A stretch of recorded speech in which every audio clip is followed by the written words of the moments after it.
ബഹുമാനപ്പെട്ട അനസ് ഇബ്നു മാലിക് റളിയല്ലാഹു തആല അൻഹു പറയുന്നുണ്ട്, ഹബീബുനാ റസൂലുള്ളാഹി സ്വല്ലല്ലാഹു അലൈഹി വസല്ലമ തങ്ങൾ ഒരു ദിവസം എന്നോട് പറഞ്ഞു, ഓ എൻ്റെ പൊന്നുമോനെ, ഒരാളോട് പോലും വെറുപ്പില്ലാത്ത, വിദ്വേഷമില്ലാത്ത, അസൂയയില്ലാത്ത, വഞ്ചനയില്ലാത്ത ഒരു രാവും പകലും നിനക്ക് ജീവിക്കാൻ സാധിച്ചാൽ നീ അങ്ങനെ ജീവിക്കുക. അതാണ് എൻ്റെ പൊന്നുമോനെ എൻ്റെ ചര്യ.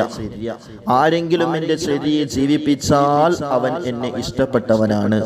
ആരാണോ എന്നെ ഇഷ്ടപ്പെടുന്നത് അവൻ എൻ്റെ കൂടെ സ്വർഗത്തിലാണ് എന്ന് ഹബീബുനാ റസൂലുള്ളാഹി സ്വല്ലല്ലാഹു അലൈഹി വസല്ലമ തങ്ങൾ അനസ് റളിയല്ലാഹു തആല അൻഹുവിനോട് പറയുന്നത് ബഹുമാനപ്പെട്ട അനസ് ഇബ്നു മാലിക് റളിയല്ലാഹു തആല അൻഹു നിവേദനം ചെയ്യുന്നുണ്ട്. എൻ്റെ പ്രിയമുള്ള സത്യവിശ്വാസികളെ, ഇതല്ലേ നമ്മൾ മാതൃകയാക്കേണ്ടത്?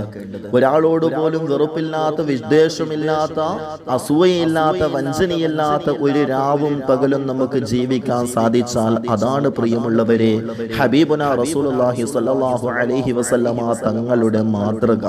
അതാണ് നബി തങ്ങളുടെ ചര്യ. ആ നബി തങ്ങളുടെ ചര്യയെ നമ്മൾ ഇഷ്ടപ്പെട്ടാൽ ഹബീബിനെ നമ്മൾ ഇഷ്ടപ്പെട്ടു. അല്ലാതെ നമ്മൾ വേറെ രൂപത്തിലും ഭാവത്തിലും മറ്റുള്ള ആളുകളെ നമ്മൾ മാതൃകയാക്കുമ്പോൾ ഹബീബുനാ റസൂലുള്ളാഹി സ്വല്ലല്ലാഹു അലൈഹി വസല്ലമ തങ്ങളുടെ ഈ ചര്യയല്ലേ നമ്മൾ ഇഷ്ടപ്പെടേണ്ടത്? ഇതിലൂടെയല്ലേ അല്ലാഹുവിന്റെ ഹബീബിനെ നമ്മൾ ഇഷ്ടപ്പെടുന്നത്? വമൻ അഹബ്ബനി കാന മഅി ഫിൽ ജന്ന. ആരാണോ എന്നെ ഇഷ്ടപ്പെടുന്നത്, ആരാണോ എന്നെ സ്നേഹിക്കുന്നത്, അവൻ നാളെ എൻ്റെ കൂടെ സ്വർഗത്തിലാണ് എന്ന് മുഹമ്മദ് മുസ്തഫ സ്വല്ലല്ലാഹു അലൈഹി വസല്ലം.